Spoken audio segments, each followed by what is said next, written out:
Viernes de la tercera semana de Pascua, y hoy tenemos la conversión del apóstol San Pablo, que era Saulo, que perseguía a los cristianos.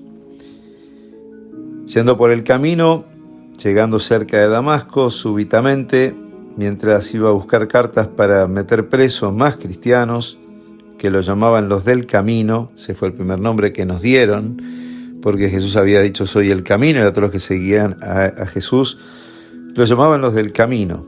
Pero en ese camino a Damasco, Pablo le ocurre que era el mediodía, la hora del día en que el sol está más intenso, y una fuerte luz del cielo, demasiado brillante, pudo ser vista de una manera drástica bajo el sol del mediodía.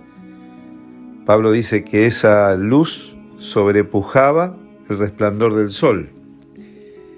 La luz es algo que vuelve a aparecer a lo largo de los Hechos de los Apóstoles. Lucas presenta el Evangelio como una luz para los que habitan en tinieblas y en sombra de muerte. Lucas escribe el libro de los Hechos, y como luz para ser revelada también a los gentiles. Cuando Jesús murió incluso, el sol se oscureció. La presencia de Jesús siempre es luminosa. Cuando un ángel vino a rescatar a Pedro en la prisión, dice que una luz resplandeció en la cárcel.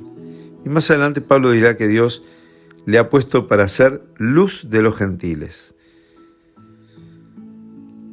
Los rabinos de aquel tiempo, conscientes de que no habían tenido un profeta desde hacía muchísimos siglos, les faltaba esa voz profética, atribuyen a esa voz que escucha Pablo como la hija de una voz, un eco de la voz de Dios que una persona podía oír de vez en cuando, un medio por el cual Dios revela su voluntad en un nivel espiritual, y ciertamente que unido a esa voz se le revela a Pablo que es ciego.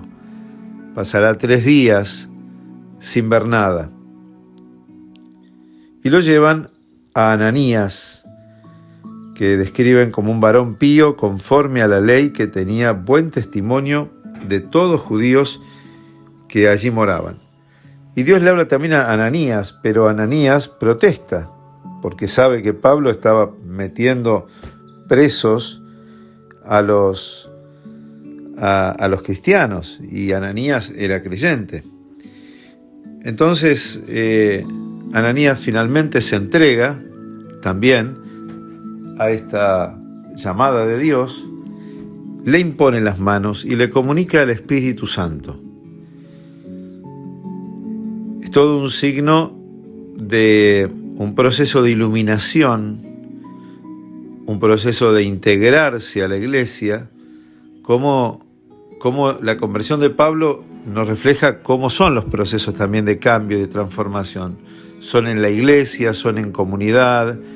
Puede haber signos muy personales, sin embargo, pareciera que también se necesita de la comunidad. Dios, que a quien no podemos ver, quiere que lo reconozcamos y lo veamos en la comunidad.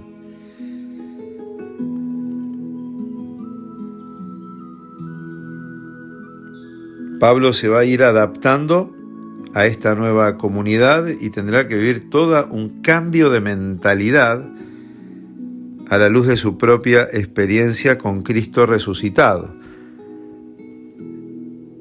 ya que este relato también se asemeja a los relatos de las apariciones de Jesús. Estamos rezando por las vocaciones en estos días. La vocación, como la vida, solo madura por medio de esa fidelidad de cada día. Pablo fue fiel a lo que escuchó, no tuvo el orgullo de no haber podido mostrar esa conversión, sino que tuvo la sencillez y la simplicidad de decir sí.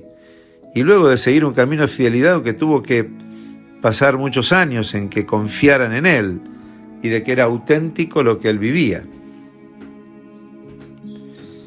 No temas, serán siempre las palabras que el Señor dirigirá a cada uno de los que Él llama.